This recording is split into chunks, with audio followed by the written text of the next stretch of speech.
عن ابن عمر رضی اللہ عنہما عن النبی صلی اللہ علیہ وسلم قال ان الغادر یرفع له لواء یوم القیامۃ یقال هذه غدرة فلان ابن فلان. کتاب الادب. ابن عمر رضی اللہ عنہما نبی کریم صلی اللہ علیہ وسلم سے روایت کرتے ہیں، آپ صلی اللہ علیہ وسلم نے فرمایا، بے شک دغا باز، دھوکے باز، اس کے لیے قیامت کے دن ایک جھنڈا اٹھایا جائے گا اور کہا جائے گا یہ فلاں بن فلاں کی دغا بازی یعنی دھوکے کا جھنڈا ہے، یعنی اس کی یہ برائی قیامت کے دن سب کے سامنے ظاہر کر دی جائے گی، اس کی تشہیر کر دی جائے گی، اس کو نمایاں کر دیا جائے گا، اس کو رسوا کیا جائے گا جو دنیا میں ایسا غلط کام کرے گا کہ اللہ کا نام لے کر کسی کے ساتھ کوئی عہد کرے، کوئی شرط باندھے اور پھر اس کو وفا نہ کرے، پورا نہ کرے. یہ ذاتی زندگی میں بھی ہو سکتا ہے، یہ کاروباری زندگی میں بھی ہو سکتا ہے کہ انسان کسی کے ساتھ کچھ کانٹریکٹ کرے، چاہے کوئی لیگل کانٹریکٹ سائن کرے یا ویسے زبانی کلامی کوئی بات کرے کہ ہاں میں آپ سے کمٹمنٹ کرتا ہوں کہ اتنے گھنٹے آپ کے ساتھ کام کروں گا، اتنے مزدوری پر مثلاً، یعنی اتنی ویجز ہوں گی.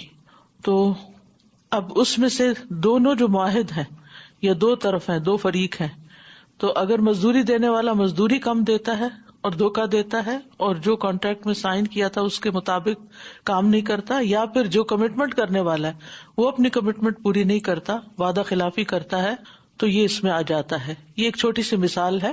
اسی طرح اور چیزیں بھی آتی ہیں کہ جس میں ہم دوسروں کے ساتھ وعدہ کر لیتے ہیں اور پھر اس وعدے کو پورا نہیں کرتے. تو بنیادی طور پر یہاں عہد شکنی کرنے والے کی رسوائی کی بات کی گئی ہے کہ وہاں جھنڈا لہرا کے کہا جائے گا ہاذی غدرۃ فلاں بن فلاں، یہ فلاں بن فلاں یعنی فلاں جو فلاں کا بیٹا ہے، یعنی پوری طرح اس کی آئیڈینٹی کھول کے بتائی جائے گی کہ یہ اس کی غداری ہے یا اس کی عہد شکنی ہے. جس طرح دنیا میں کسی لشکر کے امیر کے پاس ایک جھنڈا ہوتا ہے اور اس سے وہ پہچانا جاتا ہے. اگر آپ دیکھیں تو کبھی آپ نے مختلف پریڈز وغیرہ دیکھی ہوں گی یا اسکول کے کمپٹیشن دیکھے ہوں گے کہ ہر گروپ کا اپنا ایک جھنڈا ہوتا ہے، فلیگ ہوتا ہے جس سے وہ پہچانا جاتا ہے. فلیگ کے کلر سے ممالک کی بھی پہچان بعض اوقات جیسے کرنسی وغیرہ کی ہے تو اس کنٹری کا نام نہیں لکھتے بلکہ کیا کرتے ہیں، جھنڈے کا سائن دے دیتے ہیں جس سے وہ ملک جو ہے وہ پہچانا جاتا ہے یا وہ لیگ پہچانی جاتی ہے یا وہ گروپ پہچانا جاتا ہے. تو اس سے یہ پتہ چلتا ہے کہ قیامت کے دن بھی جھنڈا لہرایا جائے گا. وہاں پر وہ جھنڈا عزت کی علامت نہیں ہوگا بلکہ اس کے دھوکے کی پہچان کے طور پر ہوگا اور اس کا اور اس کے باپ کا نام باقاعدہ لیا جائے گا. تو اس سے یہ بات پتہ چلتی ہے کہ کسی کے ساتھ عہد کر کے توڑنا جو ہے، کمٹمنٹ کر کے پھر بغیر بتائے، بغیر کسی عذر کے پیش کیے اس کو نہ نبھانا، یہ حرام ہے. قرآن مجید میں آتا ہے سورۃ البقرہ 177 میں، وَالْمُوفُونَ بِعَهْدِهِمْ إِذَا عَاهَدُوا، اور جو اپنا عہد پورا کرنے والے ہیں جب عہد کریں. یعنی اہل ایمان کون ہیں؟ جو اپنے وعدے پورے کرتے ہیں، اپنی کمٹمنٹ نبھاتے ہیں، کیونکہ وعدوں کے بارے میں پوچھا جائے گا. سورۃ بنی اسرائیل میں آتا ہے وَأَوْفُوا بِالْعَهْدِ إِنَّ الْعَهْدَ كَانَ مَسْئُولًا، اور عہد پورا کرو، بے شک عہد کا سوال ہوگا. یعنی قیامت کے بارے میں، اس کے بارے میں پوچھا جائے گا کہ تم نے فلاں شخص سے جو وعدہ کیا تھا اس کو کیوں نہیں نبھایا، اس کو کیوں نہیں پورا کیا. عہد پورا کرنا تقویٰ کی علامت ہے. سورۃ آل عمران میں آتا ہے بلا من اوفا بعہدہ واتقی فإن اللہ یحب المتقین، کیوں نہیں جو شخص اپنا عہد پورا کرے اور ڈرے، یعنی تقویٰ اختیار کرے، تو یقیناً اللہ تقویٰ اختیار کرنے والوں سے محبت کرتا ہے. اسی طرح عہد توڑنا جو ہے، عہد شکنی جو ہے، وہ دین میں کمزوری کی علامت ہے، نفاق کی علامت ہے. انس بن مالک کہتے ہیں کہ رسول اللہ صلی اللہ علیہ وسلم نے ہمیں خطبہ ارشاد فرمایا اور اس میں فرمایا، اس میں ایمان نہیں جس میں امانت نہیں، اس میں ایمان نہیں جس میں امانت نہیں، اور اس کا دین نہیں جس میں عہد کی پابندی نہیں. یعنی جو اپنے وعدے کو نہیں نبھاتا اس کا گویا دین ہی نہیں، وہ ناقابل اعتبار بندہ ہے. اور وہ مشہور حدیث جس میں عہد شکنی کو منافقت کی علامت بتایا گیا ہے، آپ سب جانتے ہیں، عبداللہ ابن عمر رضی اللہ عنہما سے مروی ہے کہ نبی صلی اللہ علیہ وسلم نے فرمایا جس شخص میں 4 باتیں ہوں گی وہ پکا منافق ہے. اور منافق کا انجام سب کو معلوم ہے. وہ جس میں 4 میں سے کوئی ایک خصلت ہوگی اس میں نفاق کی ایک خصلت ہوگی جب تک اس کو چھوڑ نہ دے، یعنی اس کے اندر بھی منافقت ہے جب تک وہ اس بات کو چھوڑے نہیں. نمبر 1، جب امانت دی جائے تو خیانت کرے. نمبر 2، جب بات کرے تو جھوٹ بولے. نمبر 3، جب وعدہ کرے تو وعدہ خلافی کرے. اور نمبر 4، جب جھگڑا کرے تو گالی گلوچ کرے، یعنی ابیوز پہ اتر آئے. تو اس لیے یہ بہت ہی خطرناک بات ہے، یہ معمولی چیز نہیں ہے. اور آپ دیکھیے کہ اگر ہم یہ چاہتے ہیں کہ ہم دعویٰ کریں، یعنی دعویٰ کا کام کریں، لوگوں کو اسلام کی دعوت دیں، تو بعض اوقات وہ زبان قال سے ہوتی ہے، بعض اوقات زبان حال سے ہوتی ہے.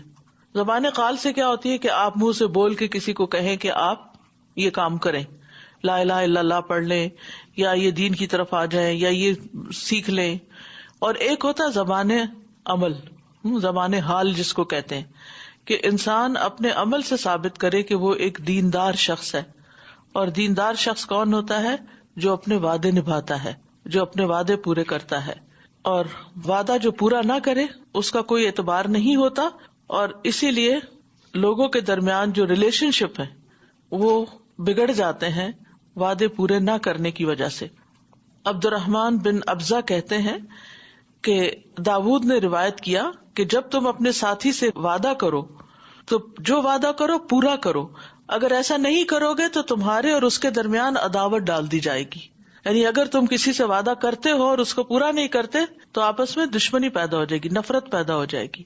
تو چھوٹے چھوٹے وعدوں سے لے کر، جیسے بچوں سے ہی آپ دیکھیں معاملہ کرنا، کہ بعض اوقات ہم بچوں سے کہتے ہیں تم اتنے مارکس لے آؤ تو تمہیں یہ لے کر دیں گے، یا تم یہ کام کر لو تو تمہیں فلاں جگہ لے جائیں گے. لیکن پھر اس کے بعد جب وہ بچہ اپنی کمٹمنٹ پوری کر لیتا ہے تو ماں باپ بہانے بنانا شروع کر دیتے ہیں. تو اس سے بچے کے دل میں ماں باپ کے خلاف نفرت آتی ہے. تو اس لیے بہت ضروری ہے کہ انسان بچے سے وعدہ کرے یا بڑے سے کرے، اپنے سے کرے یا پرائے سے کرے، کیونکہ بعض لوگ کہتے ہیں یہ تو گھر کی بات ہے نا، خیر ہے، پھر کیا ہوا. بعض اوقات کوئی جینوئن ریزن ہوتی ہے کوئی کمٹمنٹ پوری نہ کرنے کی، لیکن بہت دفعہ ایسا بھی ہوتا ہے کہ بے وجہ ہی صرف سستی کے مارے، غفلت کی وجہ سے، دوسرے کو غیر اہم سمجھتے ہوئے کہ اس نے میرا کیا بگاڑ لینا، تو انسان اپنی کمٹمنٹ نہیں نبھاتا. لیکن یاد رکھیے کمٹمنٹ آپ کسی سے بھی کریں، بڑے سے کریں چھوٹے سے کریں، وہ سب اسی کے اندر آ جاتا ہے، تو اس کو پورا کرنا ضروری ہے. وعدہ یہ ہے کہ آپ کسی کے ساتھ کمٹمنٹ کرتے کہ میں آپ کو اتنے دن میں یہ چیز تیار کر کے دے دوں گا، میں فلاں وقت آپ سے ملنے کے لیے آؤں گا، میں فلاں چیز آپ کے لیے کر دوں گا، آپ فکر نہ کریں. مثلاً آپ کو کوئی کہتا ہے کہ مجھے یہ چیز خرید کے لا دو، تو آپ کہتے ہیں بالکل بے فکر ہو جاؤ. جیسے بعض اوقات ہسبینڈز کرتے ہیں، وہ کیا کرتے ہیں، وائف کہتی ہے کہ آج شام آپ کو یہ اور یہ اور یہ چیز لے کر آنی ہے گھر میں، اور پھر کیونکہ کھانا اسی سے پکنا ہے یا بچوں کو اسی سے کھلانا ہے یا اور کئی چیزیں ہوتی، اور وہ سمپلی آ کے کہہ دیں مجھے بھول گیا تھا، میں تھکا ہوا تھا. وہ پھر پہلے سے بتا دینا چاہیے تاکہ کوئی اور آلٹرنیٹ ارینج کر لیا جائے. تو اس طرح کی چھوٹی چھوٹی چیزیں جو ہیں ہم ذاتی زندگی میں ان کو اہمیت نہیں دیتے. اسٹوڈینٹس کا وعدہ نہیں ہوتا، لیکن جو ٹیچرز ہیں یا جو کسی جاب پر آتے ہیں، چاہے والنٹیئر ہی کیوں نہ ہو، انہوں نے جو کمٹمنٹ کی ہوتی ہے وہ وعدہ ہوتا ہے. وہ اگر ریٹن کانٹریکٹ سائن کرتے ہیں یا زبانی بھی بات کرتے ہیں، اسی طرح 2 قوموں کے درمیان معاہدہ ہوتا ہے. اسی طرح جب کوئی شخص ممبر پارلیمنٹ الیکٹ ہوتا ہے تو اس وقت وہ ایک حلف لیا جاتا ہے اس سے. تو یہ ساری چیزیں اس وعدے میں آتی ہیں.